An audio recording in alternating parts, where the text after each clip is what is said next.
সমস্ত রামকৃষ্ণ ভক্তানুরাগীদের কাছে শ্রী শ্রী রামকৃষ্ণ কথামৃত কথাটি ভীষণভাবে পরিচিত। কারণ রামকৃষ্ণ ভাবান্দোলনের অনন্য দলিল হল এই বইটি, যার রচয়িতা ছিলেন মাস্টারমশাই মানে মহেন্দ্রনাথ গুপ্ত। 1854 সালের 14ই জুলাই আজকের দিনেই তিনি জন্মগ্রহণ করেছিলেন। মহেন্দ্রনাথ গুপ্ত ছিলেন কলকাতার রিপন কলেজের অধ্যাপক।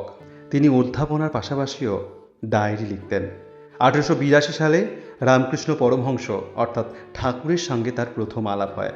ঠাকুরের ব্যক্তিত্বে আকর্ষিত হয়ে মাস্টারমশাই তার কথোপকথন ও কার্যকলাপের স্টেনোগ্রাফি রেকর্ড রাখতে শুরু করেন নিজের ডায়েরিতে।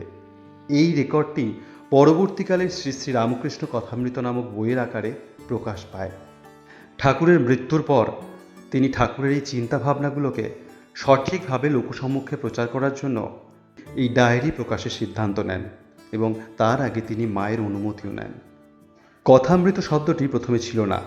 তত্ত্বমঞ্জরি পত্রিকায় নাম ছিল শ্রী শ্রী রামকৃষ্ণ লীলামৃত, পরে নাম হলো শ্রী শ্রী রামকৃষ্ণ পরমহংসের কথা এবং 1899 থেকে শ্রী শ্রী রামকৃষ্ণ কথামৃতম নামে পরিচিত হয়। প্রথমে 4টি খণ্ড যথাক্রমে 1902, 1904, 1908 এবং 1910 সালে প্রকাশিত হয়।